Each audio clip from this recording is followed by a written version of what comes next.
जैसे कि मैंने पिछले व्लॉग में आपको बताया था कि मैं ट्रैवल कर रहा हूँ, तो आपको जरा थोड़ा सा, ये स्टूडियो वाला माहौल नहीं है, लेकिन खबरें मेरे पास सारी हैं और ये बहुत सारी खबरें हैं इस वक्त और बड़ी डिटेल के साथ खबरें आई हैं। मैं आपके साथ शेयर कर लेता हूँ, पाकिस्तान के अंदर से भी, मशरिक वस्ता से भी और अमेरिका से भी कुछ खबरें आई हैं। ये सारी खबरें मैं आपके सामने रखता हूँ। सबसे पहले तो बड़ी खबर जिसके बारे में हमने 4-5 दिन पहले अनाउंस किया था और आपको बताया था कि आयतुल्लाह खामनाई शहीद के बेटे मुश्तबा खामनाई को फैसला किया गया है सुप्रीम लीडर बनाने का और उनके इम्कानात बहुत ज्यादा थे। अमेरिका ने उसके ऊपर एतराज किया था। डोनाल्ड ट्रंप ने कहा था जी मुझे पसंद नहीं है, मेरी मर्जी शामिल की जाए, मैं बताऊंगा किसको बनाना है और मेरी मर्जी का बंदा लगाया जाए। डोनाल्ड ट्रंप को पसंद नहीं था, लेकिन इसके बावजूद अनाउंसमेंट हो गई है कि मुश्तबा खामनाई, अब जिन्होंने एक हफ्ते के अंदर अपने वालिद को खोया, अपने बच्चों को खोया, अपनी बहन को खोया, अपने बहनोई को खोया और अपनी वालदा को खोया, इनका बहुत नुकसान हुआ और इनकी फैमिली ने बड़ी कुर्बानी दी है। तो मुश्तबा खामनाई को अब बना दिया गया है ईरान का नया सुप्रीम लीडर और इनके ऊपर एतराज अमेरिका ने किया था, डोनाल्ड ट्रंप ने किया था। देखिए पाकिस्तान में और ईरान में कितना फर्क है।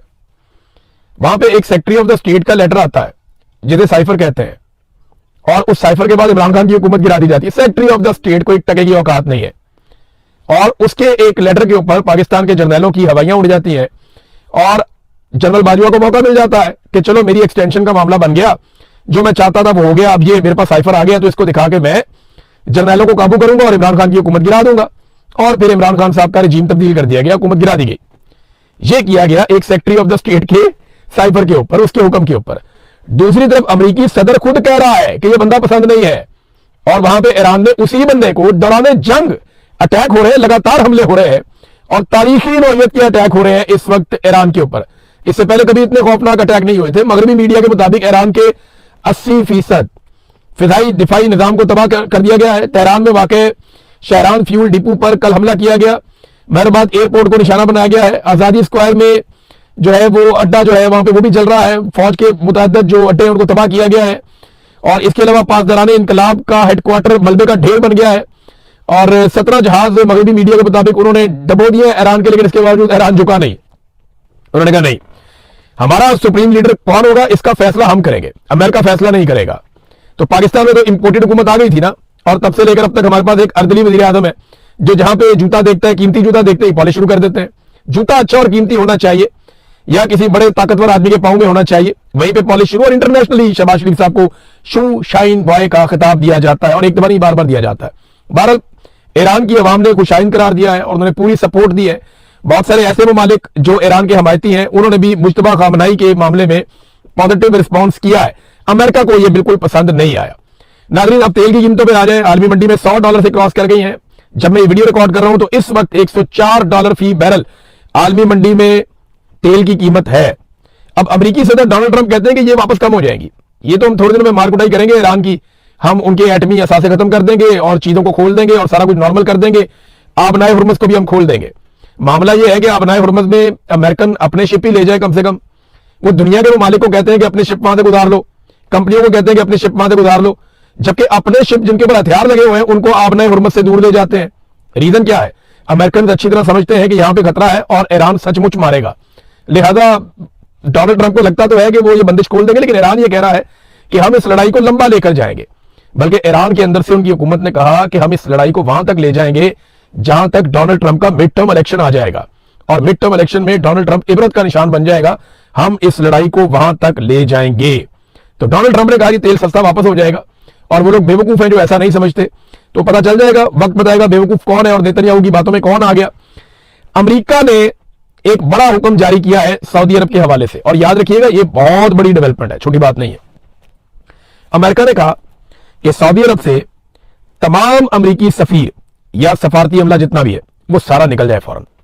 इसका मतलब आप समझते हैं, ये आखिरी ऑप्शन होता है कि अब बड़ी जंग शुरू होने लगी है, सफीरों को भी निकालो यहां से। नॉर्मली वो क्या करते हैं, अपने शहरियों को कहते हैं आप निकल जाएं। नॉर्मली वो क्या करते हैं, अपने खास खास लोगों को कहते हैं आप निकल जाएं, और जो सफारती अमला वो मौजूद रहता है। लेकिन अमेरिका ने सऊदी अरब के अंदर अपने सफारती अमले को भी कह दिया निकल जाओ। ऐसा लगता है कि उनके दिमाग में कोई बड़ा खेल चल रहा है, कुछ बड़ा वहां पे होने जा रहा है। देखिए अमेरिका चाहता क्या है, इसके ऊपर मैं आपको यहां पे एक स्टेटमेंट निकाल के देता हूं, और ये बाकायदा अमेरिकन कह रहे हैं, अपने मुंह से कह रहे हैं कि अरबों को इस लड़ाई में शामिल होना चाहिए। अमेरिका अकेला ईरान से नहीं लड़ सकता, ये अमेरिकी हुक्मरान कह रहे हैं। और यहां पे जो स्टेटमेंट है मेरे पास, ये स्टेटमेंट सेनेटर लिंडसे ग्राहम ने दिया है, जो डोनाल्ड ट्रंप के बहुत करीबी साथी हैं। वो ये कहते हैं कि अमेरिका अकेला ईरान से नहीं लड़ सकता, अमेरिकी इत्तेहादी अरब मुल्कों को भी लड़ना पड़ेगा। मैं अरब दोस्तों को कहता हूं कि अमेरिका ने ईरान को मारा है और ईरान ने अरब मुल्कों को मारा है। क्या अरब मुल्कों ने भी ईरान को मारा है? नहीं। तो अब यह काम करना होगा, वरना अमेरिकी इत्तेहादी मुआहदे आपको नहीं मिलेंगे। अब अमेरिका यह चाहता है कि अरब ममालिक इस लड़ाई में उतरे। अरब मुल्कों ने आखिरी लड़ाई कब लड़ी थी, आपको याद है? 1967 में इन्होंने आखिरी लड़ाई लड़ी थी अकेले इसराइल से, और उस लड़ाई में इसराइल ये क्लेम करता है कि वो जंग जीत गया था, बड़ी बहादुरी से उन्होंने लड़ी थी। लेकिन इसराइल जीत ही गया था ना, तभी तो आज तक फलस्तीन आजाद नहीं हो सका। अगर तो अरब लड़ाई जीत जाते तो आज फलस्तीन एक रियासत होता, फलस्तीन एक अलग मुल्क होता। तो अरब ममालिक इकट्ठे भी इसराइल से उस वक्त नहीं जीत सके थे, तो उनकी जंगी काबिलियत का तो आपको अंदाजा है। अब जब ये अरब खुद नहीं लड़ेंगे तो लड़ाएंगे किसको? ये पाकिस्तान को लड़ाएंगे। पाकिस्तान की फौज जो है वो एक प्रोफेशनल लड़ाका फौज है, और उसको लड़ाने के लिए मुंह में पानी आ जाता है जिसको भी लड़ाई लड़नी होती है। और पाकिस्तान के फील्ड मार्शल को तलब भी किया गया था कि जनाब इधर आए, हाजिरी दें, आपको बहुत पैसा दिया हुआ है, आपके पास बड़े वसाइल है। एक फौज और भी बनाई गई थी, इस्लामिक फोर्स, जिसके 54 इस्लामी मुल्क, 52 इस्लामी मुल्क थे, उनकी एक बहुत बड़ी फोर्स बनाई गई थी, इस्लामी फोर्स थी। उसने फलस्तीनियों को तो कभी आजाद करवाया नहीं, उसने कश्मीरियों को भी कभी आजाद नहीं करवाया, उसने लबनान के ऊपर और गजा के ऊपर बमबारी को कभी नहीं रुकवाया। लेकिन वो फोर्स अब किधर है? राहील शरीफ साहब उसके हेड बनाए गए थे, फोर्स किधर है? कहां है वो सारे फौजी? और अब पाकिस्तान के बारे में ये दावे किए जा रहे हैं कि खबरें आ रही हैं, अभी इसमें कंफर्मेशन नहीं है, कि पाकिस्तान 1 लाख ट्रूप्स भिजवा सकता है अरब ममालिक की हिफाजत के लिए, खास तौर पे सऊदी अरब की हिफाजत के लिए। तो ये एक बहुत बड़ा सौदा होगा सऊदी अरब और पाकिस्तान के बीच में, क्योंकि ये कहा गया कि सऊदी अरब पर हमला, पाकिस्तान पर हमला। लेकिन सवाल यह है कि क्या पाकिस्तान पर हमला भी सऊदी अरब पर हमला समझा जाएगा? क्या अगर कभी पाकिस्तान की भारत से लड़ाई होती है तो सऊदी अरब अपना तेल, अपने वसाइल, अपने जखायर, अपना पैसा इस लड़ाई के अंदर झोंक देगा? जैसा कि पाकिस्तान से यह तवक्को की जा रही है कि पाकिस्तान ऐसा करे। मेरा यहां पे एक सवाल है कि ओआईसी कहां गई? लेकिन वो एक तंजीम थी जो मुसलमानों को जहां पे भी दुनिया में तकलीफ होती है तो वो आ जाती थी तंजीम, और आकर बैठती थी, कहते थे हम बात करेंगे। कश्मीरियों के मामले पे ओआईसी, फलस्तीनियों के मामले पे ओआईसी। अब जब असल मामला हुआ है, इसराइल ने ईरान के ऊपर अटैक किया, 167 बच्चियां कत्ल कर दी, ओआईसी गायब है, आपको ओआईसी दिखाई नहीं दे रही। तो ओआईसी का ना होना भी एक अजीबोगरीब सूरत पैदा कर रहा है। अच्छा, एक दावा किया गया था कि यूएई ने, मैंने आपको पिछले वीडियो में बताया था कि यूएई ने उसकी तस्दीक नहीं की, लेकिन इस्राएली सोर्सेज ने दावा किया था कि यूएई ने, यानी मुत्तहिदा अरब अमारात ने पहला अटैक कर दिया ईरान के ऊपर। लेकिन अब यूएई के सोर्सेज से उसकी तरदीद आ गई कि हमने अभी तक ईरान के ऊपर कोई अटैक नहीं किया।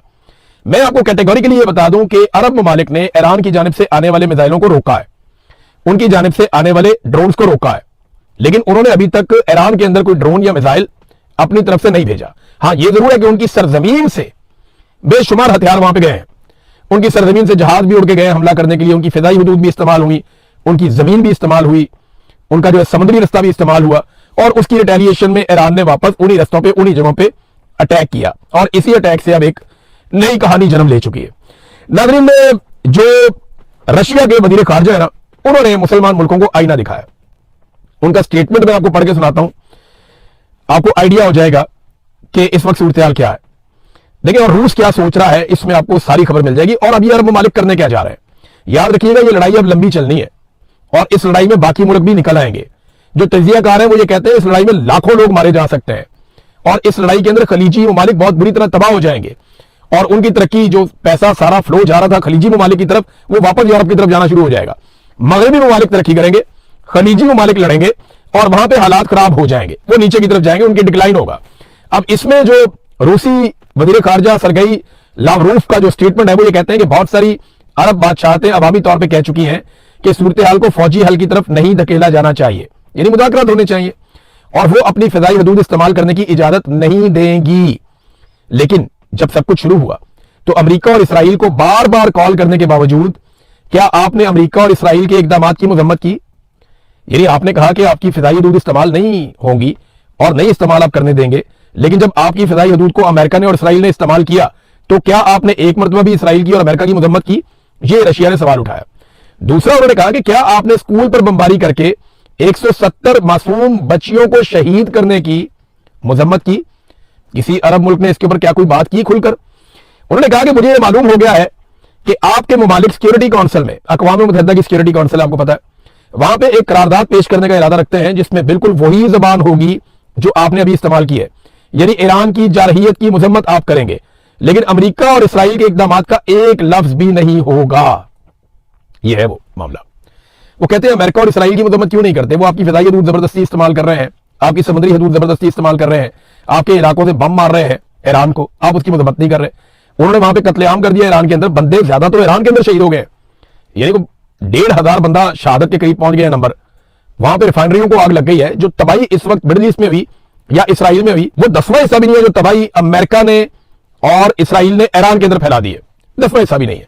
उन्होंने बहुत तबाही फैलाई है। तो ईरान की पसली है कि वो सब्र से ना सिर्फ मार खा रहा है बल्कि वो लगातार रिटेलिएशन भी कर रहा है, और ईरान ने वो बंदोबस्त कर दिया है कि रास्ते की सारी रुकावटें उन्होंने अब दूर कर ली है। अब जब ईरान मारेगा तो ज्यादा नुकसान करने की पोजीशन में होगा, क्योंकि ईरान ने बहुत सारे रेडार तबाह कर दिए हैं। गुज़िश्ता 24 घंटों में ईरान के दावे के मुताबिक उन्होंने खित्ते में अमेरिका के 4 मजीद रेडार तबाह कर दिए हैं, और ये third anti missile defence system के जो है वो रेडार थे। और देखिए जब आप रेडार को हटा देते हैं तो फिर जो आपका एयर डिफेंस सिस्टम है वो कमजोर पड़ जाता है, वो डायरेक्शनलेस हो जाता है, उसको पता नहीं चलता कि अब क्या करना है। यहां पे एक मिसाइल उड़ता है बहरीन से, उसकी वीडियो है बाकायदा, और बहरीन से ही उड़ता है, बहरीन में गिर जाता है करीबी शहरी इलाके में। अब ये मिसाइल यहां से उड़ के यहीं पे गिर रहा है, इसका मतलब वो डायरेक्शनलेस मिसाइल है और वो अपने निशाने की तरफ नहीं गया। रीजन क्या है कि इससे जुड़े हुए जो टेक्निकल सारे इक्विपमेंट है वो ईरान ने बहुत हद तक तबाह किया है। तो ईरान और टारगेट अचीव कर सकता है, इसराइल के अंदर भी, खलीजी ममालिक के अंदर भी। अमेरिकी अड्डों को तो उन्होंने बहुत बुरी तरह तबाह किया है। तो रूसी वज़ीर खारजा ने कहा कि आप अब मजम्मत करने जा रहे हैं ईरान की सलामती काउंसिल में, लेकिन अमेरिका और इसराइल के इकदाम का एक लफ्ज भी आपका नहीं होगा। हम एक मुतहदा महाज की अपील करते हैं जिसका मकसद इस जंग का खात्मा हो। सिर्फ यह कहना कि ईरान को मौसर जवाब देने का हक नहीं है, इसका मतलब यह है कि आप अमेरिका और इसराइल को हौसला दे रहे हैं, उनकी हौसला अफजाई कर रहे हैं, और यह मंतक के दलील के खिलाफ है। बड़े लंबे अरसे से ये वज़ीर खारजा है, और इनका स्टेटमेंट जो है वो सबके लिए सोचने की बात है कि वो मुसलमान मुल्क भी नहीं है, लेकिन उन्होंने जो स्टेटमेंट दिया वो और तरह का है, और वो सूरत को भांप गए हैं कि होने क्या जा रहा है। देखिए ना, अमेरिका ने जब ये लड़ाई शुरू की तो अमेरिका ये कहता था हम तो ईरानी अवाम के लिए लड़ रहे हैं, ईरानी अवाम को आजादी दिलाएंगे, और अब ईरान में पूरी तरह तबाही हो रही है और ईरानी अवाम का कत्लेआम हो रहा है। ये लड़ाई किसी और नुक्ते से शुरू होकर किसी और नुक्ते पे पहुंच गई है। अगर ईरान की चेन ऑफ कमांड खत्म हो जाती है तो मेरी बात आप लिख कर रख लें, बहुत तबाही होगी। हर हाल में ईरान को अपनी चेन ऑफ कमांड वो बरकरार रखनी पड़ेगी, क्योंकि इसके बगैर गुजारा नहीं है, और जब तक वो आपस में कोऑर्डिनेशन में रहेंगे तब तक वो मुकाबला कर सकते हैं। नाज़रीन, भारत एक्सपोज हुआ है बहुत बुरी तरह, और ये खबर मैं आपको देता हूं कैसे। देखिए ना, भारत ने दावत दी बहरिया के जहाजों को कि आओ यहां पे आके हमने मशकें करनी है। ईरानी जहाज भी गए, जाके वहां पे मशकें की। अब भारत खुद एतराफ कर रहा है कि उसने ईरान की पीठ में छुरा घोंप दिया। वो कैसे? वो खुद से ये बता रहे हैं, जनरल उपेंद्र ये खुद से बता रहे हैं कि जनाब हमारे इसराइल के साथ स्ट्रेटेजिक ताल्लुकात हैं, हमने अपने पानियों में ऐसा कुछ नहीं हुआ, लेकिन जब हमारे पानियों से निकलकर बैनुल-अक़वामी पानियों के अंदर ये ईरान का जहाज चला गया तो तब हमने इसराइल को बता दिया कि जनाब इसका मुकाम क्या है और ये किस जगह पे है, तब इसराइल ने उसको तबाह कर दिया। तो हमने तो जनाब क्योंकि हमारा ताल्लुकात है इसराइल के साथ, हमने उनको बता दिया। और भाई वो लड़ने थोड़ी आया हुआ था, वो तो आपका मेहमान था, उसको घर तो वापस जाने देते आप, उसके बाद उसके साथ जो मर्जी करता है इसराइल। लेकिन भारत ने यह बता दिया कि वो इस लड़ाई में ईरान के साथ नहीं, पूरी तरह से इसराइल के साथ खड़ा है। देखिए, अगर पाकिस्तान इस वक्त ईरान के साथ लड़ता है तो इसराइल को बड़ी सपोर्ट मिलेगी। इसराइल को और कुछ नहीं चाहिए कि पाकिस्तानी फौज ईरान के साथ लड़ पड़े, इससे बहुत फायदा होगा इसराइल को, बहुत ज्यादा फायदा होगा। पाकिस्तान में जर्नैलों को फायदा हो जाएगा, पैसे जैसे बहुत ज्यादा आ जाएंगे, मिसाइल हथियार आ जाएंगे, बहुत सारी चीजें मिल जाएंगी। जैसे अफगान जंग में हमने बहुत पैसा कमा लिया था, यहां पे भी जर्नैल इस दफा फिर बहुत पैसा बना लेंगे, ब्यूरोक्रेसी बहुत पैसा बना लेगी, कुछ सियासतदान बहुत पैसा बना लेंगे। ये होगा जैसे माजी में होता रहा, लेकिन इसका सबसे ज्यादा फायदा इसराइल को होगा। ईरान को और पाकिस्तान को नुकसान होगा, क्योंकि इस सरहद के ऊपर अगर अब आप ये करते हैं या लड़ाई होती है तो हमने तो साथ साथ ही रहना है। आप अपने पड़ोसी बदल नहीं सकते, पड़ोसी आपके वही रहते हैं। तो ये हमारी इनके साथ एक ऐसी चपकलिश खुदा ना खास्ता शुरू हो सकती है जो फिर जारी रहेगी। पाकिस्तान को करना सिर्फ इतना है कि किसी तरह भी अमन के लिए कोशिश करे और लड़ाई से गुरेज करे। चाइना ने एक बड़ी कार्रवाई डाल दी है, वो अगले वीडियो में आपको बताऊंगा। बड़ा कमाल काम किया चाइना ने, लेकिन एक दावा सामने आ रहा है। दावा यह है कि कहीं नेतन्याहू एटमी हमला तो नहीं कर सकता। जॉर्ज गिलोवे इन्होंने एक स्टेटमेंट दिया है कि इसराइल बहुत सारे ऐसे काम कर रहा है इस जंग में जिसमें अमेरिका कहता है कि हमारी मर्जी शामिल नहीं थी, इसराइल खुद से कर रहा है। और नेतन्याहू के बारे में आप कुछ भी कह सकते हैं, वो जंगी मुजरिम है पहले ही, वो कुछ भी कर सकता है। तो जॉर्ज गिलोवे जो है उन्होंने एक स्टेटमेंट दिया गुज़िश्ता रोज, उन्होंने कहा नेतन्याहू ने हाल ही में ईरान के खिलाफ जौहरी हथियार इस्तेमाल करने के अपने इरादे का इशारा दिया है। कोई भी जौहरी ताकत जो वजूदी खतरे में हो, जैसा कि इसराइल अब वादे तौर पर है, ऐसा करेगी, तमाम ये दुनिया बदल देने वाला लम्हा होगा। अब ये धमाके होंगे, इसके नतीजे में ताबकारी होगी, तो इसका तो पाकिस्तान को और खित्ते को बहुत नुकसान होगा, खलीजी ममालिक को भी नुकसान होगा। जिधर हवा जाएगी उधर ताबकारी जाएगी।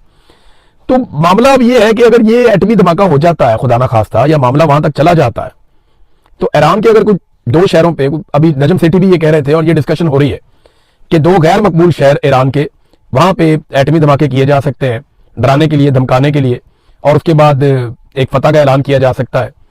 तो ये बड़ी अलार्मिंग सिचुएशन पैदा हो जाएगी, बहुत खौफनाक सिचुएशन बन जाएगी। इससे फिर दुनिया का निकलना मुश्किल हो जाएगा। ये दुनिया को एक आलमी जंग की तरफ खुदा ना खास्ता लेकर जा रहे हैं। अच्छा, पाकिस्तान का मीडिया बड़ा इंटरेस्टिंग काम कर रहा है, अजीबोगरीबी। पाकिस्तान का मीडिया नेतन्याहू के स्टेटमेंट्स दिखा रहा है, इमरान खान के नहीं दिखा पाता, नेतन्याहू के स्टेटमेंट्स दिखा रहा है, और इसको नॉर्मलाइज किया जा रहा है। जनरल बाजवा सहाफियों को एक दौर में बुलाकर कहा करते थे कि आप इसराइल के बारे में डिस्कशन करें अपने टीवी चैनल के ऊपर, आप उनके स्टेटमेंट्स को दिखाया करें, आप उनके बारे में बात किया करें, आप ये डिस्कशन खोलें कि पाकिस्तान को इसराइल को तस्लीम करना चाहिए या नहीं करना चाहिए। ये बार बार जनरल बाजवा कहता था। अब ऐसा लगता है कि एस्टेब्लिशमेंट की ये ख्वाहिश पूरी हो रही है और इस चीज को काफी हद तक नॉर्मलाइज कर दिया गया है कि चलें, नेतन्याहू के स्टेटमेंट पाकिस्तान के टीवी चैनल पे चल रहे हैं, तस्वीर भी चल रही है, लेकिन अगर नहीं चल रहा तो इमरान खान का फोटो और इमरान खान साहब का बयान वो नहीं चल रहा। हाँ, इमरान खान के बारे में एक और कार्रवाई जरूर डाली गई है। एक आर्टिफिशियल इंटेलिजेंस से एक वीडियो बनाई गई इमरान खान साहब की, उसकी ऑडियो भी जाली है, वीडियो भी जाली है, और आगे से कुछ वीडियो का हिस्सा जो है वो असली भी है। तो एक वीडियो बनाकर डाल दी गई, उसको टाउट्स बहुत सारे बेईमान और फ्रॉड किस्म के लोग, नून लीग के दरबारी, वो उसको शेयर कर रहे हैं और बेईमानी कर रहे हैं कि जनाब ये देखो, इमरान खान ने कहा था कि जंग होगी तो पेट्रोल $400 फी बैरल पे चला जाएगा और ये हो जाएगा, वो हो जाएगा। अब इस तरह की बातें उसमें चला रहे, हालांकि इमरान खान ने ऐसी कोई बात नहीं की थी। और जो हिस्सा उसका ठीक है, उसमें सिर्फ इमरान खान ने इतना कहा था कि ये कोरोना की वबा जो है, इसमें अगर कंट्रोल ना किया, ये चीजें ना की, तो इसके नुकसान हो सकते हैं। वो उससे बचने की बातें कर रहे थे। लेकिन यहां पे इन फ्राडियों ने एक आर्टिफिशियल वीडियो बनाकर उसको लगा दिया और उस पर प्रोपेगेंडा कर रहे हैं। अब अंदाजा करें कि जिस वक्त दुनिया में लड़ाई लगी हुई है, जिस वक्त ममालिक अपनी बका के लिए लड़ रहे हैं, जिस वक्त पाकिस्तान से बड़ी बड़ी डिमांड्स की जा रही हैं, जिस वक्त पाकिस्तानियों की कमर टूट गई है पेट्रोलियम मसनूआत की कीमतों में, उस वक्त भी इनके दिमाग में इमरान खान ही है। ये आज भी उसकी आर्टिफिशियल इंटेलिजेंस के जरिए से वीडियोज बनाकर लगाने में मसरूफ है। और जिन मुल्कों में जंग लगी हुई है ना, उन्होंने पेट्रोल इतना महंगा नहीं किया जितना हमने कर दिया है। और जो लड़ रहे हैं, जिनकी जंग लगी हुई है, जिनके फौजी मारे जा रहे हैं, और जिनके लोग शहीद हो रहे हैं, कत्ल हो रहे हैं, जांबाग हो रहे हैं, और जिनके मुल्कों में बम गिर रहे हैं, जिनकी रिफाइनरियां सड़ गई हैं, जिनका इंफ्रास्ट्रक्चर तबाह हो गया, उन्होंने पेट्रोल की कीमतें इतनी नहीं बढ़ाई जितनी हमने बढ़ा ली। यही उनसे 4-4, 5-5 गुना ज्यादा हमने कीमतें बढ़ा ली पेट्रोल की। ये पाकिस्तान की हुकूमत तो लगता है जेब कतरी है। ये तो दाव में बैठे हुए थे कि जैसे ही रश ज्यादा होगा हम जेब काट लेंगे अवाम की, या जैसे भी माहौल बनेगा हमने फौरन अवाम की जेब में डाका डालना है। ये डकैती मार के ही आए थे हुकूमत में, और अभी तक डकैतियां ही मार रहे हैं और अपनी रविश से बाज नहीं आ रहे। नाज़रीन, तल अवीव में बहुत बड़ा ब्रेकडाउन हो गया बिजली का, और शायद किसी ग्रिड के ऊपर अटैक हुआ। उसके बाद ये पहली दफा हमने देखा, वरना इसराइल के अंदर ऐसे बिजली बंद नहीं होती, लेकिन ब्रेकडाउन हो गया और लगातार ईरान अटैक कर रहा है। इसराइल में पहली मरतबा इतनी तबाही हुई है जिसका कोई तसव्वुर भी नहीं कर सकता था। एक और खबर नाज़रीन, ये पाकिस्तान के अंदर से है, मैं खबर आपको जरूर देना चाहता हूं ताकि आपको पता चले कि ये मौजूदा रजीम ने कैसे कैसे नमूने और बेशरम मुनाफिक इकट्ठे किए हुए हैं। ये देखिए, आप कार्रवाई चेक करें आप यहाँ पे। चलो मैं आपको एक बंदे के बारे में बताता हूं, ये है शाहिद आफरीदी। ये जनाब पाकिस्तान के कौमी हीरो हैं, क्रिकेट खेलते रहे पाकिस्तान की तरफ से, और जितनी देर क्रिकेट खेलते रहे दिल्ली धड़कता रहा पूरी कौम का कि पता नहीं अब अगली बॉल पे क्या होगा। तो इसमें जनाब इनका एक क्लिप बड़ा वायरल हुआ, उसमें इन्होंने हामिद मीर के भाई को मुखातिब करते हुए कहा, ये कौन है आमिर मीर, ये कौन है बंदा, इसका काम क्या है, इसकी हैसियत क्या है, ये क्यों कर रहा है प्रेस कॉन्फ्रेंस, ये क्यों बता रहा है चीजें पीसीबी के अंदर। तो उस बंदे की मंजी ठोक दी शाहिद आफरीदी ने टीवी के ऊपर बैठ के। उस बंदे ने ना उसके अपने मोबाइल से एक स्क्रीनशॉट शेयर हो गया और उसने दिखाया कि शाहिद अफरीदी, अभी तो ये कह रहा ना मैं इसको नहीं जानता ये कौन है, तो शाहिद अफरीदी ने उसको क्या मैसेजेस किए जरा ये देखिए आप। शाहिद अफरीदी ने उसकी एक प्रेस कॉन्फ्रेंस की तारीफ की थी, जिससे कह रहे हैं ना कि ये कौन है प्रेस कॉन्फ्रेंस करने वाला। कुछ अरसा पहले शाहिद अफरीदी इसी की प्रेस कॉन्फ्रेंस की तारीफ इसी को मैसेज करके भेज रहा है और लिखा वेरी गुड प्रेस कॉन्फ्रेंस। उसके जवाब में वो लिखता है थैंक्स शाहिद भाई। फिर आगे से जो गर्दन पे चुम्मी लेने वाला एक खबर है कि आसिम मुनीर की गर्दन पे चुम्मी ली थी शाहिद अफरीदी ने, और यानी वो तो बस नहीं चलता शाहिद अफरीदी का, लेकिन शाहिद अफरीदी ने वो वाली खबर का लिंक भी बड़े फख्र के साथ आमिर मीर को भेजा कि जनाब ये देखें मेरे ताल्लुकात फील्ड मार्शल के साथ कैसे ताल्लुकात है मेरे, देखो। तो शाहिद अफरीदी मुझे समझ आ गई एक्चुअली बेचारा कहां से खेलता है, कौन इसको इस्तेमाल करता है। बेचारा पढ़ा लिखा भी नहीं है, क्रिकेट उसने खेली है, कुछ बहुत अच्छी खेली है, कुछ बहुत बुरी खेली है, कौम उसको पसंद करती थी, लेकिन इमरान खान पे हमले क्यों करता है अब मुझे समझ आ गई है। और मेरे ख्याल में पाकिस्तानी कौम को भी समझ आ जानी चाहिए कि मुनाफकत अपनी जगह पे, लेकिन ये बंदा इमरान खान पे अटैक करता है, बार बार अटैक करता है, और ये इसकी मजबूरी है, उसको ताल्लुक रखना है वहां से, और वो बड़ा प्राउडली ये बताता भी है कि मेरा इससे ताल्लुक है, और इस बंदे की कोई जुबान भी नहीं है। एक दिन उस बंदे की तारीफ कर रहा है, खुद ही उसको मैसेज करके अगले दिन कह रहा है ये कौन है बंदा, इसकी क्या हैसियत है, ये कौन है, किस कैपेसिटी में कर रहा है। तो इसका कोई सच के साथ, हक के साथ लेना देना नहीं है, फ्रॉडिया किस्म का बंदा है मेरे ख्याल में। इस मामले से तो यही लगता है, मेरी ये राय है, गलत भी हो सकती है, लेकिन ये मामले को देख के तो मुझे ऐसा लगता है कि जनाब यार खुद ही आप कर रहे हैं, खुद ही आप, और वो बकायदा शेयर हो गया, और मैंने ये तारिक मदीन साहब के और बहुत सारे और जर्नलिस्ट ने उसको शेयर किया, और शेयर करके उन्होंने खबर दी, उनकी खबर की बुनियाद के ऊपर मैं ये खबर दे रहा हूं, और इसके ऊपर ये तबसरा कर रहा हूं कि जनाब ये कोई करैक्टर नहीं शो किया। इमरान खान का कितना बड़ा करैक्टर है, उसको गिराने के लिए ऐसे बोने और इस तरह के लफंटर जो है ना वो मार्केट में उतारे गए। नाज़रीन बाकी खबरें जो है वो मैं आपको नेक्स्ट वीलॉग में बताऊंगा। अब तक के लिए इतने, अपना ख्याल रखिएगा, अपने चैनल का भी। अल्लाह हाफिज़।